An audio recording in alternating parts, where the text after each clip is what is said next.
Yesterday night we came up short, but look, we got to look at all the positives. That's the mindset and that's the perspective that we have to have, a positive one, always. Look at what we've achieved in the space of 11 years. It's phenomenal. And I want to thank every single one of you that's been riding with me. What a roller coaster journey. But you know what the problem is that it's far from over yet. You know, we've done it once, we've done it twice. Doing it a third time hasn't been easy, but I believe it's something I can achieve.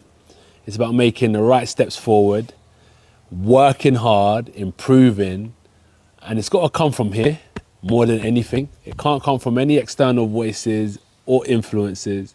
It's got to come from here. And it's only been a day, but when I sit back and I'm thinking, I know I got a lot of this, man. I know I got a lot of this. So yeah, just a video to say thanks for your support.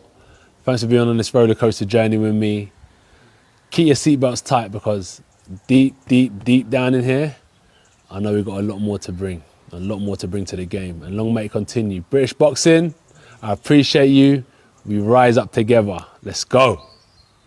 All right, guys, we're back. Welcome back to the channel. It's your boy CMB.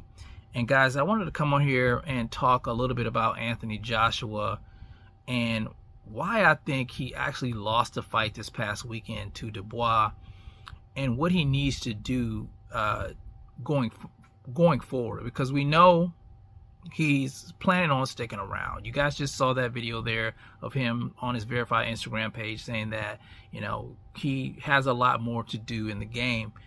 And I want to give him kudos on that, but I think, you know, he has to be realistic. I think there's some things that he's going to have to change in order to be successful in his future endeavors.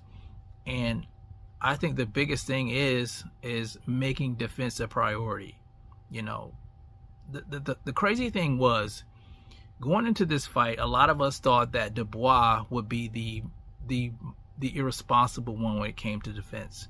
After watching the Hrgovic fight, we saw him getting hit with a lot of right hands in the fight. And even though I was rooting for Dubois, I made the decision based on, you know, him getting, you know, being susceptible to right hands and Joshua being the more experienced and being on the big stage time and time again. My prediction video was that Joshua would actually stop Dubois late in the 10th round. So it came as a shock when we saw Anthony Joshua having no defense in the fight. And I think that's why he lost the fight. Just total lack of defense. His hands were down. His chin was up in the air. And although he was being aggressive like a lot of people like Anthony Joshua to be, it was kind of in a reckless fashion. So he just, you know, he was all over the place. And I just couldn't believe this is the same guy that I saw in the Jermaine Franklin fight who was absolutely defensively responsible. So we know that, you know, it can be done. Joshua can do it. He just didn't do it in this fight. And I don't want to blame his coach. I think a lot of it may have been just because he didn't respect Dubois. Maybe he thought he was just going to go in there and run over the kid. But that wasn't the case. Dubois had other plans. Dubois is a dangerous fighter. Power in both hands, very athletic, young. And I think Anthony Joshua may have overlooked that kid. And it was to his demise.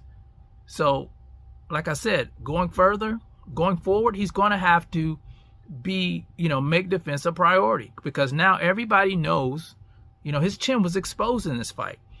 It's always been, we always thought AJ had a suspect chin. Now we know he does.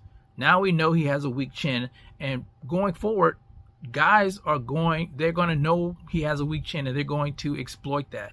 So it's his job to go back to the drawing board, make the necessary adjustments to keep people from getting to his chin.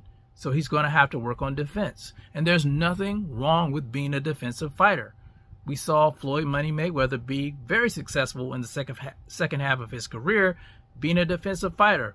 He went from pretty boy, you know, the aggressive pretty boy, to the more defensively responsible Money Mayweather, and he had a lot of success with that. And I think that's what Joshua's going to need to do.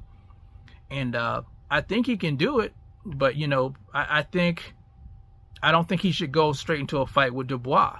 I know he has a rematch clause. I think he should work on that maybe take 1 or 2 tune-ups, and then maybe think about jumping back into the ring with Dubois. But you have to respect your opponent. You have to respect your opponent. And I talk about that a lot on the channel. You can't overlook guys. Just because you think, you know, people don't know their name, or, you know, you're this big star, you know, anybody can get it. Anybody can get it. And Anthony Joshua, as big as he was, he's a 2-time unified heavyweight champion of the world. He was mollywopped by Daniel Dubois. A lot of people did not give Dubois a chance in this fight. You know, it was just a case of, you know, Dubois is going to get demolished in this fight. Everybody was saying that. And look what happened. Work on your defense. Become more defensively responsible. And I think it could be a different fight. But anyway, I just wanted to get my opinion on that, guys, because that's what I saw. You know, maybe you saw something different. But how do you feel? What do you think AJ needs to do to improve his fight game in the future? You guys let me know how you feel about it in the comment section. It's the CMB. I'll talk to you guys in the next one. And I'm out. Peace.